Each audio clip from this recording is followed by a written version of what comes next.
beef? I thought it was good, man. Right. Like, I've engaged and always involved myself in those situations, big, and I think it always made bigger excitement in our culture. Like that type of thing would make a person buy the record twice. Right. It would make like so you know how to use it. Yeah. Right. Like that. Even me and Kanye, like we'd have issues, but we were standing there like we was in a fight pose.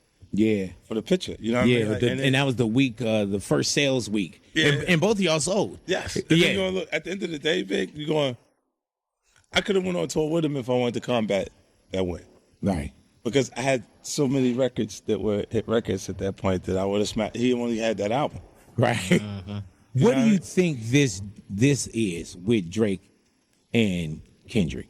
No, I think it's a point where you win repeatedly to the audience, and even the artist community is going, if you win again, how am I have my chance to win? So they would rather see Kendrick in that slot. Right. And Drake, you get out of here. Damn. That's really the way it goes. But like, you look, what he's saying, the system's done, they've done it. They're guilty of what he said they did. Like where I'm at Interscope, they are G-Unit and G-Unit at the same time. Right. Gotcha. Wow. On the same system, big. The same person delivering the record telling you to play 50 Cent is delivering the record saying play game. Wow. And it's just business. They're looking at it like it's business. It's selling the record. But everything that they said that he did, that they did for Kendrick is something they did for him. What did you say to Drake, if you don't mind my asking? Because you guys were somewhere, and it looked like y'all were having a conversation. Yeah. I said, they said you lost to Pusha T. So what did you lose? And he said, nothing. I said, so I don't understand. Right. You see what I'm saying? Like whenever you say you lost something, you say, what exactly did you lose? If you take a step back, there's nothing lost. There's nobody who's just a Drake fan that won't go out to see his show right now. Man, we say that all the time. We say that all the time. Yeah, so it's just to be active. You get out there, do your thing. How do you feel about beef in general? I like it. Yeah, I know. We can tell.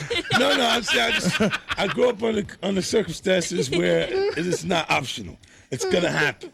You know what I'm saying? And then you going, look, battling has always been a part of hip hop culture. If you're not competing, look, we hit a spot where business is so present that he looked at it and said, well, that's defamation of character because it's not true. It's a false statement. All right, and I'm like, you know how many false statements were in battle records? Yeah.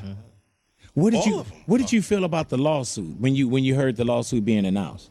I thought it was to combat the Super Bowl. Yeah, because that would reignite it, big, or make it. The song would make it exciting, make it go up again. And months down the line too. Yeah, but the suit itself, I don't think you think about it, but when the lawsuit comes out, it ignites the record. It goes up. Right. I didn't realize that his album was coming. Right. Kendrick's album was coming right when that lawsuit fell, and it was like, yeah, there we go. It spiked up anyway. So is it different when we look at hip hop? Recent controversies in the hip hop world are making waves, but the latest drama between Jay-Z and Sean Diddy Combs takes things to another level. Rumors about jail time and leaked information have set the internet on fire, sparking heated debates. With reputations, careers, and even personal freedom at stake, this clash of titans is gripping fans everywhere.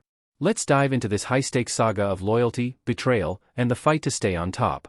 Competitive, if there's a lawsuit there? From a beef though, you know what I'm saying? No, like, because you beef with Fat Joe, Ja Rule, Buster. Have you ever got a lawsuit? No. Okay. You always get other stuff like behind the scenes stuff. You know what I mean? Like, but they're not public lawsuits, things like that. Like they've said for me, mine was so street orientated that you're a rat. Yeah. Right. Yeah. And weird. That's defamation right there. But then the judge that you would be in front of would look and say, so you're like those criminals that I put away. Because you feel offended by someone calling you a rat. The traditional person, they're not in that lifestyle. Rat means yes. Right. 911, their defense to you hitting them over there. You hit them. Come get this nigga. Hello? Come get him. You hit me, yeah. Don't act like you didn't do it. Right. Like that is no ratting for them. They're like, what? You you better behave yourself. Can you understand from a business part and a bigger scheme what this lawsuit is from Drake? Yeah. Okay. Yeah, and it's because it does feel like when you're in negotiations, it'll feel like the value went down. Like not as hot as you was last week when everybody was excited. And saying it feels different. Like, like they're saying you lost. Like you get a phone call, even you like, yo, you guys created the largest sales week in hip hop. And I'm like, yeah, but I lost. Right. Get off my phone. Right. Yeah. You know what I'm saying? Like I get this call from Steve Berman. They run Interscope now. But they like at that point. And this is when you and Kanye were going? Yeah. You gotta get the call. You go, what did you man, get the fuck off my phone? Because when you look at it with the sales with you and Kanye, like y'all went on this whole who's gonna sell, and that first week Kanye did sell more. Yeah. But looking at the numbers, y'all won. Yeah. No, but you were like, nah. Big, look. From a sales history, I have the sales history. Interscope didn't do everything Def Jam done for Kanye's number to come back like that. They assumed because they didn't do everything to protect Drake. Because they assume Kendrick and this will be just like anything else that happened. Do you understand? Like they did everything he's saying they did in that lawsuit, they did it. So you feel like it's valid on that point? Like, yeah, they did that. I understand why you would do that if you was talking to a lawyer, but like in hip hop, right? Like there's nothing to sue for. There's nothing that I didn't sue for that. Is anything off boundaries when it comes to beef? No. Nothing's out of bounds? Nah. What about going to their home city and putting on a full concert? Like Kendrick's going to Toronto for 2 nights. Picture this, you're Jay-Z, a billionaire, husband to Beyonce, father of 3, and a global icon in music and business. Then, out of nowhere, your name gets tied to shocking allegations. A lawsuit accuses you and Diddy of being involved in a serious crime. This isn't just a wild tabloid rumor, it's a claim that could upend your entire life. And if the leaked phone call is anything to go by, Jay-Z's handling of the situation is far from ordinary. Let's move on to Jay-Z and Diddy. Now, we knew that Diddy was facing all sorts of criminal charges and tons of civil suits. And my God, like I can't even keep track of the number of things that have been alleged against Sean Combs or P. Diddy. But here he is in this picture with Jay-Z, who is also known as Beyonce's husband. And now Jay-Z's been dragged into one civil suit by one of the Diddy accusers. And this now 30-something-year-old woman, I think she's 37 now, who claims that she was 13 years old at the time this happened to her, has filed a lawsuit through this lawyer who's suing P. Diddy in many cases. Like this guy's going to build a summer home based on what he hopes to recover in his lawsuits. Or 3 summer homes. 3. So he says that he's got this woman who, when she was 13 years old, she went to the VMA Awards in New York City, like by herself, looking to get in and meet celebrities. Not surprisingly, she says she couldn't get in. She says she decided to chat up the limo drivers waiting for the celebs outside, and that one of them said to her something to the effect of, "You look like Diddy's type." And that then she was brought back to Diddy's house after the VMA Awards at Rock Center in Manhattan in the year 2000. And that there she was raped. She was given something that made her feel drugged, a drink. And she was raped not only by Diddy, but also by Jay-Z. And that when Diddy then tried to come for her again that evening, she grabbed her clothes and ran out. And that her father picked her up at a gas station nearby the home. The father, and I presume she, lived 5 hours away in Rochester, New York. Now, unfortunately for this woman and her lawyer, this guy Busby, some inconsistencies have surfaced in the account. Most notably, that the father comes out and says, "That never happened. I never went and picked her up at any post Diddy party. I think I'd remember that. I live 5 hours away." And that would seem to be a near insurmountable problem for Mr. Busby in this lawsuit, Mark, but you tell me. Well, when you say inconsistencies, that's about as charitable as you can get. And by the way, I'm going to ask Alex Spiro next time he calls him a Busby, the 1-800 lawyer. I call him the 1-800 Diddy lawyer. I mean, he's out there with the billboards. He's filing things anonymously. And then it turns out when Alex was doing his press conference yesterday, that not only was the description of the house impossible, 20 minutes outside of Manhattan, but virtually everything else about this story was impossible, not to mention, as you said, the father.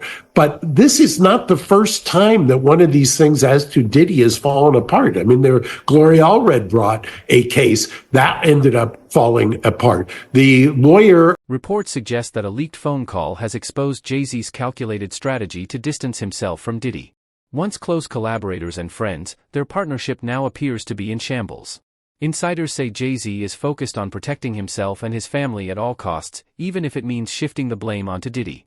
Survival seems to be his top priority in this escalating crisis. I actually followed on one of the TV shows a lawyer who brought 3 cases against Diddy, and he said that 60 people had come to his office talking about Diddy, but the 57 of them were so ridiculous that he didn't take them. Well, that tells you 95% of the people making the claims don't even pass the smell test for a lawyer, yet he's going to take 3 or vice versa. I mean, this is really, at the end of the day, if you look at the Diddy case, and there's almost a service that has been done by them expanding it to Jay-Z.